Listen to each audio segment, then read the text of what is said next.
Hello, welcome back to Live, Laugh, Love Real Estate Conversations with Lisa Loveland and Kosta Hantzis.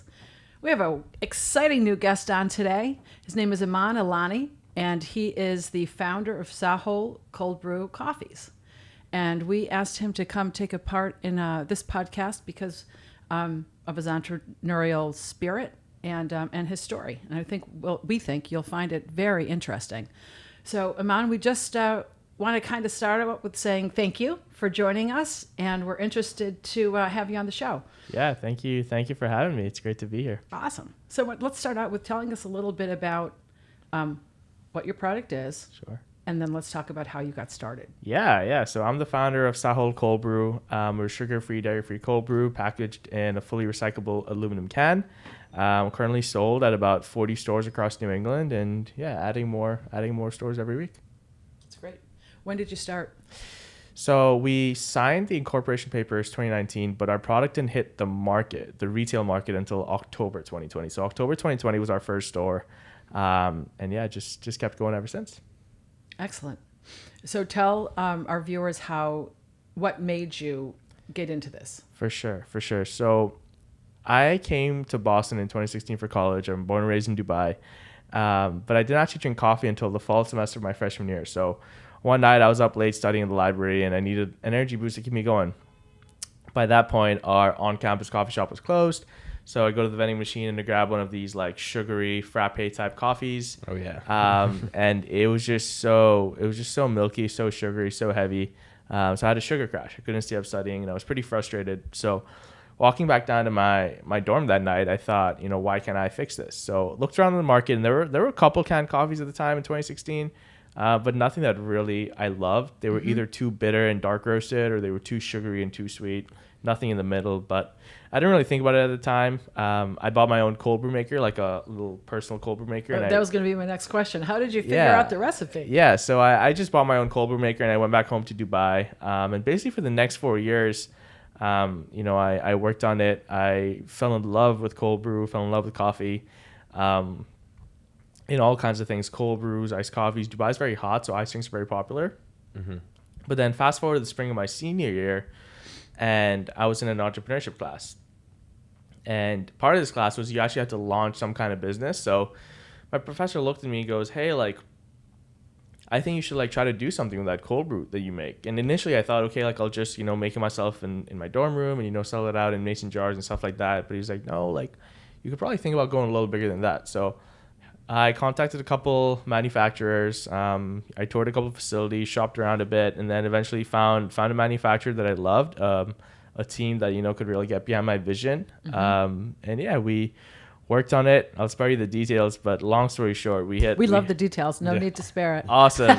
Give us all the deets. Yeah. So we basically worked on it. There were a lot of logistical things to figure out.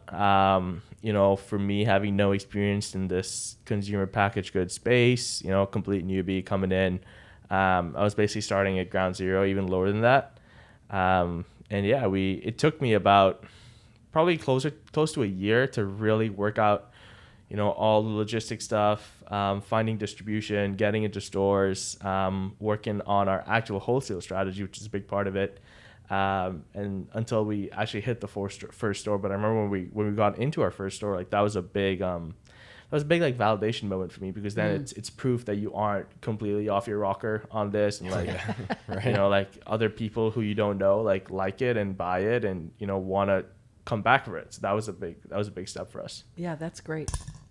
How did you self-finance? How did you? Yeah, so it's a family-owned business. The good thing about contracting out your production is that I didn't have to put in any money to buy my own equipment or buy my own commercial stuff, refrigeration, this, that, warehouse space. But we basically hire out or rent out off time on another company's production system. So that was That's very common in the beer space. It's called contract brewing, where young upstart beer companies, craft beer companies, want to get a product going. And then very similar to the newspaper industry when it started. Mm-hmm. The New York Times wasn't using their line 24/7. They were only using it for a couple hours a day. So they rent out time to like other companies. Oh, I didn't realize that. And that's how you get like Tribunes, Gazettes, Heralds, midweek papers. Yeah. So yeah, there's a lot of opportunity in that space. Wonderful.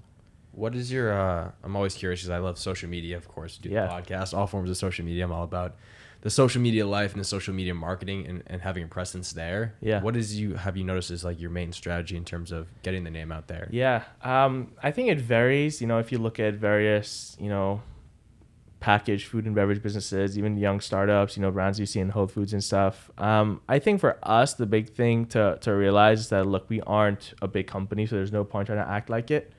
I Be think who you are. Exactly. And a big part of it, honestly, is, look, we're young, we're small. I mean, I have 2 interns that help me out. That's about it. Like, I'm not gonna, sit here acting like I'm the biggest company on the scene. But I think our followers, our customers actually appreciate that, because they know that, hey, like, this is the actual company. Like, these are the people involved in the company. Like, they got it out to stores, they got it out to the market. And when you support them, like, the dollars are very traceable. Mm-hmm. And that you can't say that for a lot of, bigger food companies. But I think being very founder facing is important. Did you have, what were your obstacles to getting into stores? I think there's a variety of ones. I think one big one, like we talked about earlier, was probably just the trademark side of things. Mm-hmm. In the retail world, trademarks are everything. Especially when you're stocked in a store with hundreds, if not thousands, other products. Like, you really have to own your trademark, your name. So that process was very long. It was pretty hard. We actually also had to pivot names early to make sure that we could settle on a name that we could eventually trademark and fully own for ourselves. Because there's nothing worse than building a brand on a successful name only to find out 5 years in that there's potential like misuse or there's likelihood of confusion with another brand, and they can sue you for a blank check basically. Yes. So we wanted to get that right, right off the bat. And I think that's one part of the retail industry that not many people probably know about is your trademark at the end of the day is your baby. Right. How did you come up with the name? What does the name mean? Yeah. So SAH.OL roughly means life in Irish, but I'll be honest with you, like, there's nothing crazy about it. It was just a name that we bounced a couple of names between our trademark lawyer back and forth, and she was just like, this name has a good shot of being trademarked. And I think there's a lot in a name, but I think at the same time, I'm pretty convinced, looking back now at our growth over the last 7-8 months, like, we could have named it anything, and I think we would have been here, because at the end of the day, it's about what's your strategy, what's your sales pitch like, what's your process like, how does your product taste, Mm-hmm. What's your marketing strategy. So I really think I could have named it anything, but SAH.OL was a good one because we could trademark it. And so do you trademark the recipe as well? How does that? No, so it's interesting because as far as recipes go, like, all cold brew is more or less made like the same method. But as far as our blend, we're made with a blend of Central and South American beans. You can't like own all of Central and South America. So I think in the retail industry, it just honestly comes down to marketing and branding. Like you said, Kosta, like, it's all just marketing at the end of the day. Mm-hmm. Yeah. The funny thing is too, is last night I texted Aman saying, hey, definitely bring some coffee so we can like have it, first of all, decor on the table, and B, because I'm selfish and I love coffee, and I was like, I need some energy during the thing.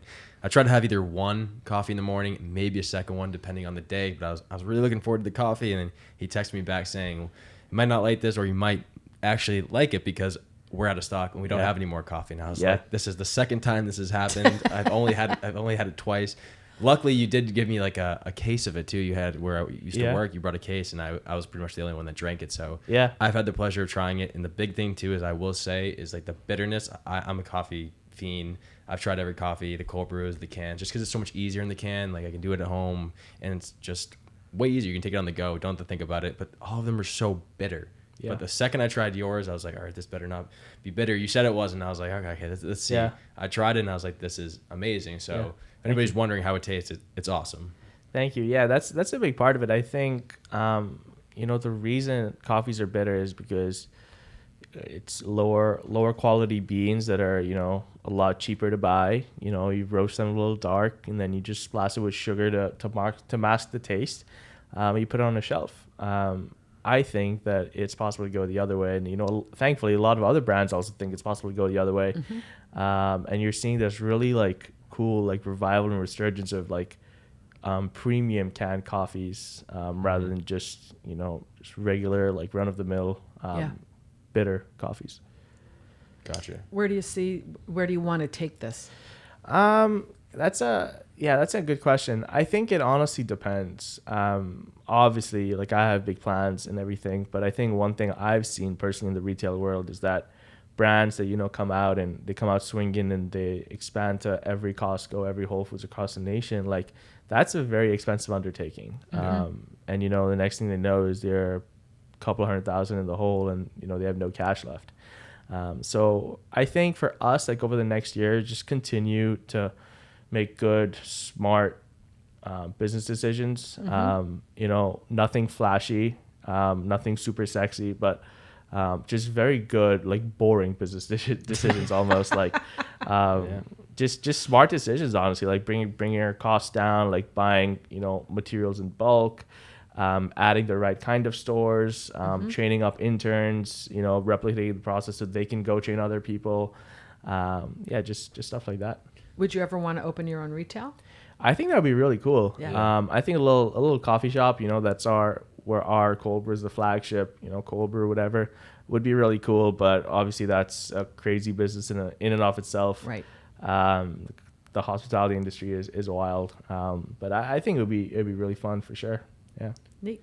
I definitely see when you were talking about that too, of doing like the monotonous tasks, that it takes time to really build a business. And especially now on social media, you go on and you see everybody's driving a Lamborghini, everybody's just balling. Apparently everybody has a ton of money. The business just took off. In 24 hours, they opened it last night, and all of a sudden it's a huge hit right now. Yeah. I think there's a big comparison between that and real estate too, is everybody sees real estate as this flashy, like you're an entrepreneur, you set your own hours, and it's just a whole lot of fun. You show $1 million properties and that's it. But it's, as Lisa's taught me too, it's the monotonous things that not everybody's willing to do. It's very simple at the end of the day. Like you have A, B, and C to do. It's just who's willing to do those over time. And for example, as we were saying before, you really brought up that big point, and I immediately was like, I get that 100%. Yeah, absolutely. I think one thing so the cool thing is in the consumer packaged goods space, you know, the founder community is so supportive, even with competitors. Wow, so, that's actually wonderful to hear. Yeah, I'm surprised. Yeah, like it's especially like I'm very active on LinkedIn, and on LinkedIn, like the CPG space is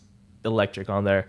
And I think one thing I've learned is, you know, most of these successful companies that I've, you know, now become friends with, like the first 2-3 years, like the founder was the biggest salesperson. Like there was nothing sexy about it. They were on the road every day, or at least a couple times a week, just like dropping samples with stores, following up, pitching their product.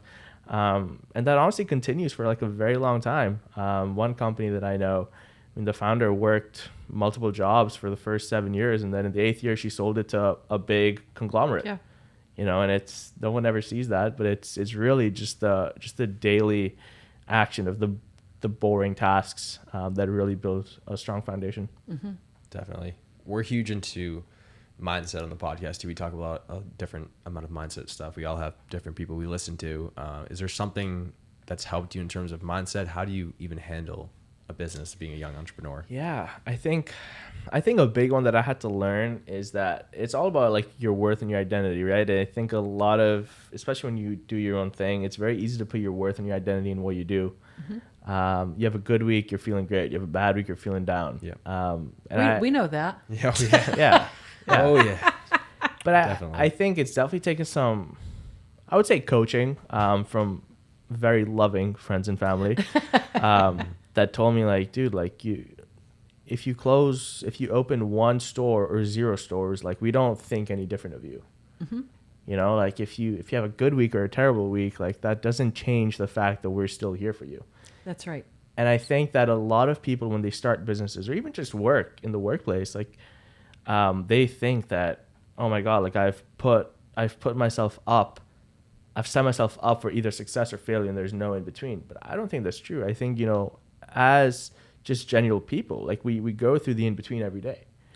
Right. And how could we not? How would we know what was success if we hadn't failed? How would we know what it's like to be happy if we felt sad or pain? Yeah. Exactly. So moving through those emotions and thoughts is critical to being able to have a consistent level of success. Yeah. And a combined, what is it? It isn't just once a day. It's your combined efforts over an extended period of time that will show or prove success. And success isn't always money. Yeah. There's a wonderful success you've already achieved is coming up with the idea and having the courage and the wherewithal to be able to actually execute that. Yeah. And be sold out. Oh. Yeah, I don't know. I mean, that's pretty impressive. Yeah, to be honest, I think that was more of a supply chain problem on my end than it was and you're humble too. A thing. But hey, it's learning. I think that's the biggest thing. Like it's every day's learning experience, and it's all about how you learn from it and develop. Yeah. Definitely. I love I was seeing on LinkedIn too, because we weren't connected on LinkedIn for some reason. When I was searching, I was like, oh, we're not connected, and I saw that you're definitely super active on LinkedIn. I try to be too. I think the big thing with LinkedIn and different things like that is people might not necessarily buy the coffee right away, even if that's not the end goal. A lot of times I like to be on LinkedIn and just share. Some of it's real estate. It's like 50% real estate, maybe 30, 40, 50% real estate. And the rest is like mindset, a book I read that I liked. Yeah. And I loved how you said like there's a whole big community there. People just supporting each other, which is everything doesn't have to be a competition. It's you want to help as best as possible. And what I've noticed is the more I help and just give people advice, the more good opportunities come back to me. Yeah. Right. Because it's genuine. It's a genuine reach out. Absolutely. And I think there's something, I saw a post about this yesterday, but I think there's something really powerful about like wanting other people to also do well. I think that comes back to you. If you're, if you're out here wanting everyone but you to fail, like that's probably going to come back to you, I think. Right. LinkedIn's great. And to your other point, like, I don't think that, I don't think the goal of it is to even sell one can of coffee. I think I have one or two people around New England have, found me and messaged me about it, but it's really just the fact that you have this opportunity to build a personal brand on LinkedIn. When I started posting regularly, probably 3 to 4 times a week last September, I've got close to I think 5,000 followers now, and it's cool because it's like more than that. It's people that I know like in almost every industry. So say next week if I realize that okay, coffee's boring, I want to go get into data analytics. Like I already have that personal brand. Like that's right. I think a personal brand is powerful because now you can go do whatever you want, and you're not starting from scratch anymore. Right. You have your audience. I mean, it's the same reason we're doing what we're doing right now with our marketing. Yeah. Right. It's not just properties. It's we want to be able to, if we want to go and do an event promotion. Yeah. We've got the channels already set up. Yeah, exactly. And I think that's the most powerful thing about it is people like put themselves into a box like, okay, like I'm only ever going to do this. But I think like the more you can do while still giving, focus and attention to it all, I think it's great. We agree 100%. Absolutely. The personal brand thing is huge too. Yeah. Gary Vee, I'm sure you probably follow Gary Vee. He's all about personal brand. And the thing too is he talks a lot about is the stuff to build a personal brand. You're not going to see results tomorrow. You're not going to see results in the first couple months. You probably won't see it till years, until you finally build it up. You finally get brand. And it's nothing personal. It's just that's what it takes to build that personal brand. And I think when we first started talking too, I brought up personal brand too, about just that same reason, how you can just shift industries and just shift different things too, and don't be tied to one thing, but they all kind of play into the same thing too. Wherever you go, as long as you have that personal brand, that's the most important. And thing. You have to have patience with it. I think our society is so immediate. You want the quick likes, the quick this, the quick that, and then if it doesn't fulfill them, they switch on to something else. Yeah. Right. Instant gratification. And you've never really given yourself the opportunity to allow the exposure to happen. Yeah. And this is what we mean by the monotonous, the A, B's, and C's that you have to do every day. You forget about it. When you've been in it long, you forget about it. But that's what brings the excitement and the pizzazz. It's not the pizzazz and then the monotony. It's the reverse. Yeah, absolutely. I think I saw something really powerful the other day where it was like, it was a quote. It was like, for once in your life, will you give yourself more than a year at something? Absolutely. And I'm like, wow, that's so powerful. It's like half of y'all aren't living your quote unquote dream life, or half of y'all aren't fully fulfilled because you quit so early. Right. You know, and I don't think, you know, I personally, I don't think that you need to, you know, base your dream life off your career. But at the same time, it's like you have to love what you do. And I think Right. that if you quit in 6, 7, 8 months, like you didn't even give yourself a real chance. You know? I think a huge thing, I'm 100% agree with that. A huge thing too is there are going to be moments of doubt. It's not going to be, okay, I've shifted my mindset into more of like the trust the process thing. The fun part might not, some stuff might not be fun, but once you get there one day and you achieve that success, you're not just going to wake up one day, okay, now I'm going to start doing everything, and now I'm going to have a life, and now I'm going to do different things. Yeah. It's that process. And one day, hopefully when you get there, you'll have whatever success you want. And success is just dependent on what you call success, money, family, whatever it is. But it's definitely, it's tough on social media because everybody posts like the best moments of their day, everything that's great. For example, us real estate, we sold the property, but we don't post like, oh, I struggled today with clients. I had 3 clients that were supposed to do something, and all of a sudden they disappeared. I haven't heard back from them. I'm sure it's probably similar in the coffee. You could have a store that you're trying to go into, reach out to them, and everything looks good. And then all of a sudden they reach out and say, hey, we just decided to do whatever. We decided to go with them, a brand or nothing. You don't really know whatever happens to at the end of the day too, but you can't, got to keep your head down and just keep going. Yeah. And something I posted the other day on LinkedIn actually is like everyone shares highlights, but last week Whole Foods turned me down. You know, this is a category reset, like basically like the way you enter the stores is by the category managers, like reset their set basically every couple of months or every year. And I worked in this reset since like November, and I didn't get it. And I was like, okay, like no one ever shares, so like I'll start. Like I got turned away by Whole Foods, and it was amazing the amount of people that also like commented back saying like, wow, like this is like it takes real guts to do this. And I agree. You know, I don't think that, you know, you should just base your life off your successes, but I think, like, you know, your failures also build you up a whole lot. Because you are authentic. Right. And I think so many of us run away from our fears and don't want to admit that you got turned down by Whole Foods. Yeah. But there's no other way to get rid of fear except to go through it. Yeah. And embrace it with anything that we're afraid of. Yeah. And it's wonderful when you hear those stories that you did. I mean, it wasn't a fear, but you were admitting something that wouldn't have been a positive. Yeah. And it turned out to be a positive. Exactly. And you probably will end up getting a lot more support, and you'll find a better opportunity. Yeah. Yeah. And it's all a journey too, right? Like it's door closes today, you know, it might open tomorrow. You might find another door. So it's all just trying to keep it in perspective. Or that door was never supposed to open. You just thought it was. Exactly. Yeah. Yeah. As you talked before too, it's all about the storyline of a business too. People buy people, they don't buy products a lot of the times too. And somebody that probably doesn't have it, has a negative mindset, would probably take that Whole Foods news, for example, and be like, oh, screw Whole Foods, they didn't let me in, and just pout about it and be mad the rest of the week. But somebody that's building a brand and knows that story is so important will be like, you know what, they didn't accept me now, but I can't wait till maybe in a few years after I'm going to keep my head down, keep working, I get back into Whole Foods. And that's a huge story to tell in the process too. Like, yeah, and adds to it. Yeah, absolutely. And I think at the end of the day, like Whole Foods is probably the greatest grocery store, you know, in the country. Like what they're doing is so incredible. And if I didn't get in, that's probably because I'm not doing something right just yet. You know, I think I have it figured out, but I probably don't. Like there's probably something that, you know, I still have to work on. There's something I still have to get better at.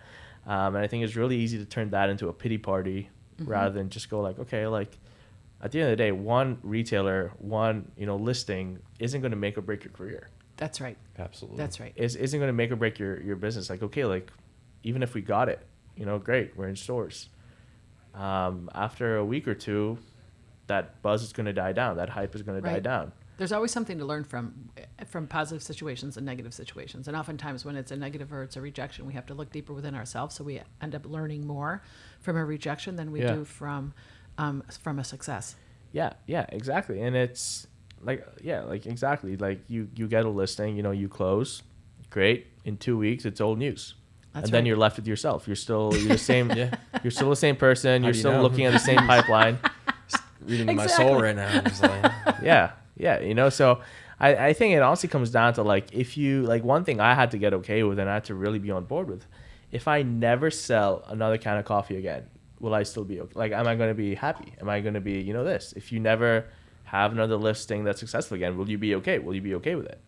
And I think that moment that I started like asking myself that question and being like, okay, like, I think I'll be fine if no one ever buys our coffee again. Like, grand scheme of things, I still have everything in my life that matters to me.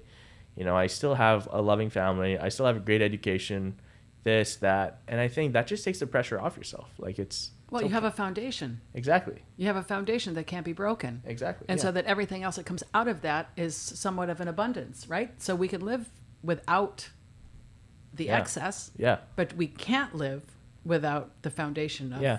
ourselves, our support, the ones we love. Yeah, absolutely. Yeah, that's absolutely. a great outlook. Yeah.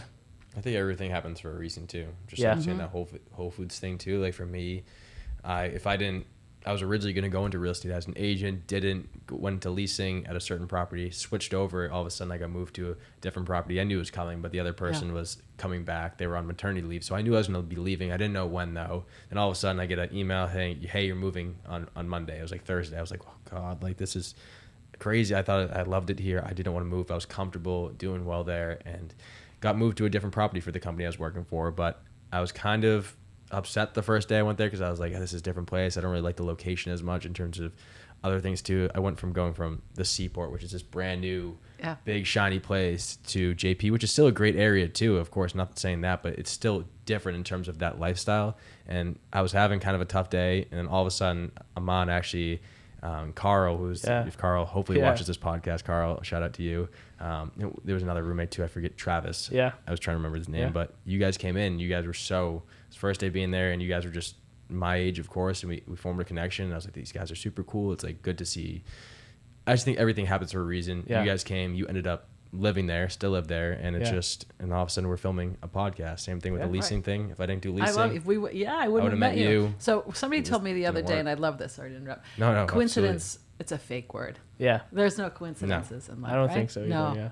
I think somebody's talking about energy the other day on another podcast I was listening to, saying that same kind of thing too. Just like he believes everything does. He said it in a different way, but like he was giving examples through his life of just things that happen because of different reasons. And it's like, there's no way this just happens from coincidence. It's just wild the world's when too you weird. actually look back and, connect the dots. It's like, whoa. Yeah. Absolutely. Yeah, no, it's been great. Here we are. I know, here we are. And you're going back to grad school. I am, yes. I'm going back to grad school at Bentley in the fall. Super excited about it.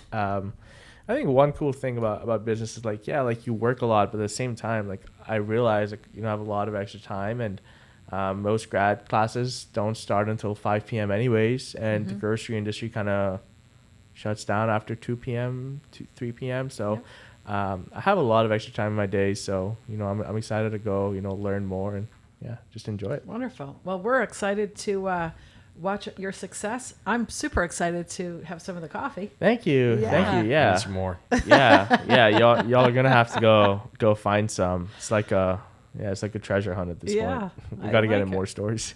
For sure. Where can people follow you if they want to get in touch with it? Yeah. You or the company? Yeah, so hit us up on Instagram. It's SIPSAHOL, SIPSAHOL, SIPSAHOL. Find us, follow us, shoot us a message. I'll reply to you. All right. Wonderful. Awesome. We really appreciate having you on. This has been a great conversation, and we hope to see you soon. Great. Thanks for having me. All right. Wonderful. Thank you for joining us on Live, Laugh, Love Real Estate, Conversations with Lisa Loveland and Kosta Hantzis.